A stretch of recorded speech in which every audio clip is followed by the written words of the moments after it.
le concept qui entre en jeu. Mais on va rentrer en jeu avec la une de Tribune quotidienne. Absolument. Ah non, parce que la philosophie, même là, nous philosophons. Ah oui, nous philosophons. La philosophie est au début et à la fin de la réflexion. Alors, Robert Bourgi adresse une lettre au président Diomaye et au premier ministre Sonko. Je ne sais pas si c'est vrai, mais je souhaite joyeux anniversaire à Pauline Thiam. Sounou Pauline, numéro 1. Pauline Thiam numéro 1. Parce qu'il y a numéro 2, oui. Il y a numéro 2, oui. À la Pauline Thiam numéro 1. Alors, j'ai peur pour le Sénégal. Robert Bourgi. C'est Robert Bourgi qui est avocat international, qui est quand même dans certains secrets entre l'Occident et l'Afrique.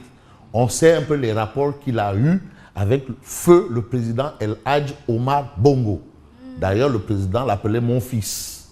Et il l'appelait le président Bongo papa. Donc il sait quand même, il a une idée. Il a un thermomètre pour dire un peu ce qui peut arriver ou ce qui risque d'arriver.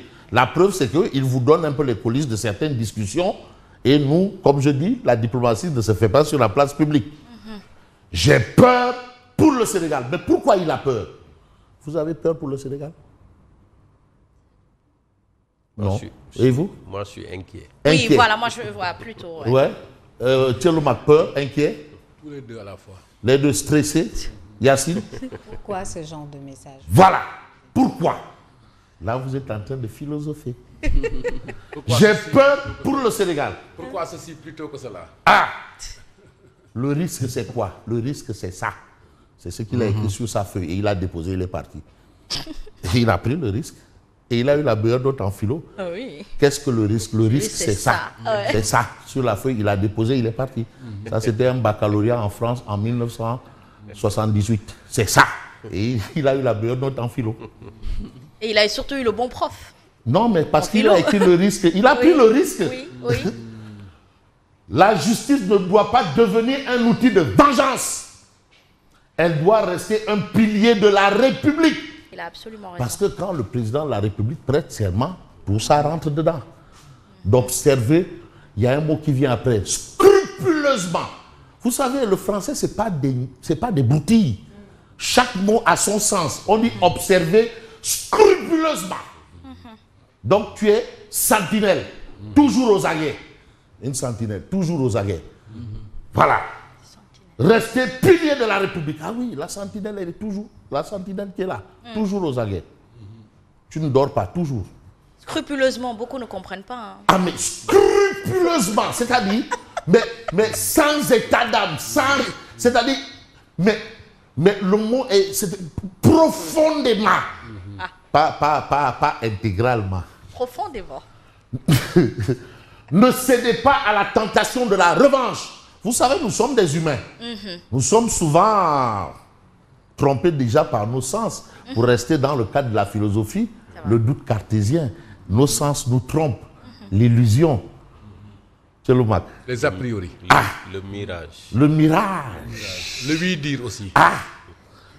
C'est pour cela qu'il faut se départir de toute contingence. Obstacle Et épistémologique. oubliez même qu'on est talibé Jésus-Christ ou talibé. Tu oublies tout pour comprendre. Et c'est pour cela même en journalisme, on n'est pas objectif. On est honnête. Honnête. Voilà, c'est ça, Parce que dans l'objectivité, il y a toujours une dose de subjectivité. On n'y peut rien. Oui, machallah. C'est la philosophie. Le peuple avait voté pour l'espoir qui aujourd'hui s'effrite. Parce que quand même, il faut le rappel profite et aux croyants et aux vivants. Ah oui, le rappel, on dit, la répétition, elle est pédagogique. C'est important de rappeler aux gens, mais en réalité, voilà votre mission. Le rôle que vous devriez jouer, c'est ça. Alors, le paysan, c'est-à-dire celui qui est à Nioro, là, qui réclame de l'eau, là. Nioro, hein? Ndramé Escale. Celui qui est à Koutal ou à Kermadiabel, Kermamtafa, dans le RIP, là, chez Wakemiti Sombe Djerikoli. Le paysan, le conducteur de Jakarta, qui est entre HLM Bongré et Medina Bay, ou bien qui part de Parcelles Assedi pour aller maintenant à Dakar. Ce Jakartaman, ou bien qui part de la place de France pour aller au quartier Aiglon. Son conducteur de Jakarta Band, l'enseignant, le commerçant, l'éleveur, la mère de famille, mais tous commencent à douter. C'est la vie de Robert Bourgi. Alors, il se base sur quoi pour dire ça? Ou est-ce que Robert Bourgi dit tout haut ce que beaucoup pensent tout bas? Ou bien lui, il le dit en tant que qui? En tant qu'au nom de qui ou de quoi? Robert Bourgi, qui est un citoyen sénégalais. Qui est très suivi Ah! et très influent. On sait bien que Abdou Karim Bourgi, Surtout dans le cadre des relations entre la France et l'Afrique. Attention. Très influent. Alors, on reste avec Tribune qui parle de gouvernance. Donc, Bourgi, quelque part, n'a pas fait comme qui dirait l'autre, donner des coups d'épée dans l'eau. Non. Il n'a pas prêché dans le désert. Voilà. Gouvernance sans lisibilité, ni prévisibilité, ni redevabilité. Les mots sont grands. Ah, mais non, parce que quand même, Ah oui. on doit savoir où on va. demuñ cëng demuñ gaay. Waouh, ça fout Dieu, ça fout Yap. Yap. Hein?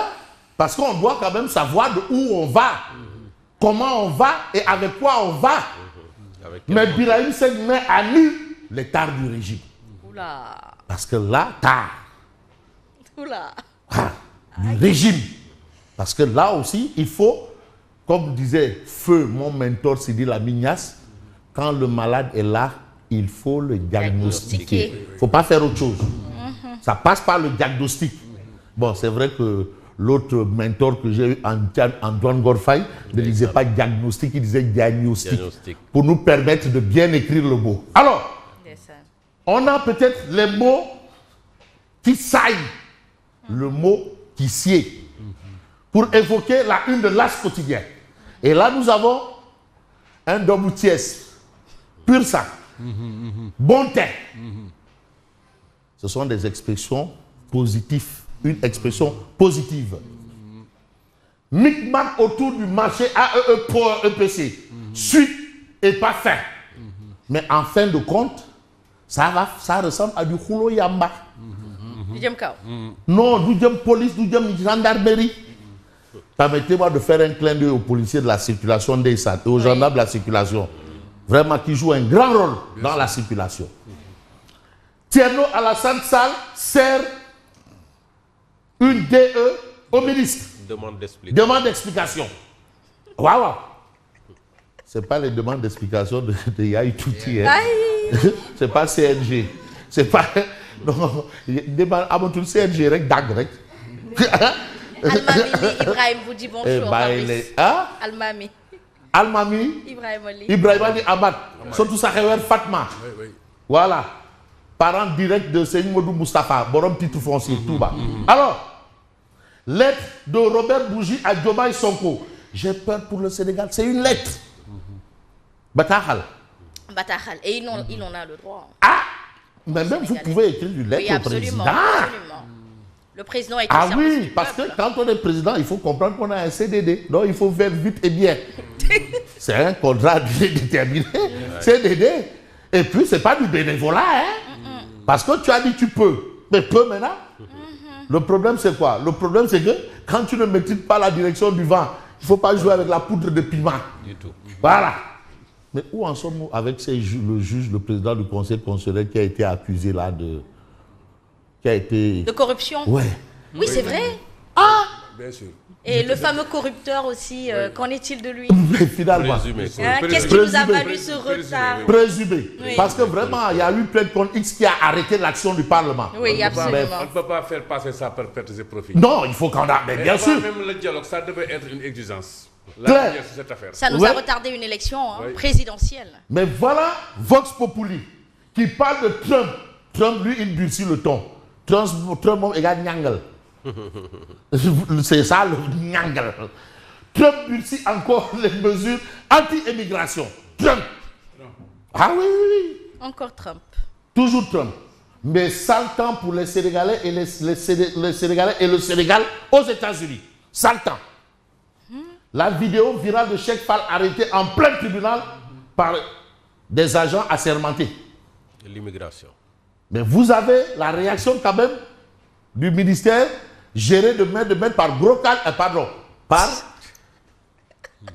Ndao Sifal. Tchak tchak open. Bayre Djabou. moo tax ñoo ngi ñuy cak-cak rek. la ñoo ngi ñuy cak-cak rek. Le ministère des Affaires étrangères réagit, mais en mettant en garde les Sénégalais d'ici et des USA. Position du ministère des Affaires étrangères. Mais on parle également de la guerre entre l'Iran et Israël. Vous savez, ça aussi, forcément, le monde va en prendre un coup. Au moins 224 morts en Iran, 13 personnes tuées en Israël. Mais le conflit s'intensifie. Hein? De nouveaux échanges de frappes et nouvelles menaces réciproques. Donc, on n'est pas encore sorti de l'auberge. Yes. Donc, les choses s'enveniment. Mais on va voir Direct 12. Affaire Azer AEE pour EPC. Mais TAS soupçonne le non-paiement de primes. Donc, l'affaire là, il y a tellement de nyama dedans. Oui, oui. Il y a des nyamatos. Oui. Il y a trop de nyama. Hein? Nyamatos. Non, tu sais, il faut évoquer les questions. Mais vous avez cette situation à la une de Direct 12. Mais le quotidien parle de dossier sous haute tension. Azer AEE Power. Mais la question orale de Thierno Alassane Sall à Cheikh Diba sur le versement de la prime. Le mot prime sort. Rencontre prochaine. Mais vous avez un ancien ministre de l'énergie. Hein? Oui. Attention. Ancien ministre de tutelle. De tutelle de l'énergie. Oui. Il a été ministre des Transports, ensuite ministre de l'Énergie. Il n'est pas fou. Non, il n'est pas fou. Hein? Il connaît les procédures. Il connaît comment ça se passe. Donc c'est une voie autorisée. Demandez qui il a géré les dossiers. Entre l'attribution des marchés, les assurances. La procédure. Sous sa tutelle, il y avait Azer. Rencontre prochaine entre les responsables de la Banque Santander et ceux de AE Power. Donc les choses sont en train de s'emballer. Mais nous, on ne va pas déballer sans évoquer l'observateur flou autour de 2 émissions de garantie, chasse aux primes sur 37 milliards. Le chiffre est sorti. Oui. Hein? 37 milliards. Maman. Ah, en tout cas, il y a un flou. Oui. Est-ce que l'argent est sorti ou c'est pas sorti? On nous doit des explications. Ah. Est-ce qu'il y a eu prime ou pas? Oui. Oui. Parce que... Oui. Wow. Mais vous avez ici des indices. Pour un peu reprendre mon tonton Bourzi. Indice des chiffres d'affaires dans la construction. Là aussi, ça prend un coup. Non, mais attends. Éducation, ça passe ou ça passe? Ça casse. C'est bon ou c'est pas bon? Ça peut aller. Enseignement supérieur, Taninrek. Affaires étrangères, good fun, nice, ou le date. Tchak open. Ou encore, ministère des travaux publics, de la construction, nice. Ça va pas. Quel ministère encore? Du commerce. Very good. Voilà. Les obligations adorables du Sénégal. La santé. Non, là-bas, on regarde si le malade est pro-petit ou pas. Priorité au pro. Bon. Baisse de 19,6% du chiffre d'affaires. Voilà des conséquences. Maintenant, sur le terrain, allez-y savoir ce que ça donne. Mais vous avez restriction migratoire aux États-Unis. Trump menace de fermer les portes de l'Amérique aux Sénégalais. Voilà une situation qu'il va falloir gérer. Ah, ben, mais pourquoi peut-être pour souci de souverainisme. Je mais ne pourquoi? sais pas. Hein? Je ne sais pas. Hein? 36 États, dont 25 Africains, dans son collimateur. Il y a 25 États africains dans son collimateur. Tant que l'Afrique ne dans des conséquences... Tant que l'Afrique ne parlera pas d'une seule voix, il faut opposer une réciprocité. Mais la précondition, c'est d'être unis. Yassine Fall alerte et met en garde les Sénégalais en situation irrégulière aux USA. Donc la situation est là. Et les 36 États sont répartis en 3 groupes, c'est ça? Ah, de toutes les façons, Mirbangok, Yenangok. Parce que la situation est telle que personne ne pourra vous dire exactement de quoi il en est franchement. Mais en toute franchise, on a un indice du chiffre d'affaires dans le secteur de la construction. Ça n'avance pas. Parce que c'est un secteur porteur, mais qui emploie beaucoup en termes d'emploi direct et indirect. Depuis les fameuses mesures de suspension. Ah, les conséquences sont là. Donc là où on va peut-être voir les choses, c'est avec Odia. Mais Odia est clairement, voilà, Diomaye Sonko. Pour eux, on ne sait pas chanter. Mais comment les accompagner musicalement alors? Donc vous avez certains ici, Ali Ountine, et je crois que c'est Babacar du Forum du Justiciable. Oui. Voilà. Et à côté, vous avez Birahim Seck et vous avez TAS. Apparemment, c'est la situation orchestre, droit de l'homme. Voilà, orchestre, droit de l'homme et bonne gouvernance. Donc, cet orchestre-là, l'orchestre ne chante pas bien pour les tenants actuels du pouvoir. Moi, j'en ai fini et je vous dis merci et bonne continuation. Merci beaucoup à vous, Fabrice Nguema. Il est 7h dans nos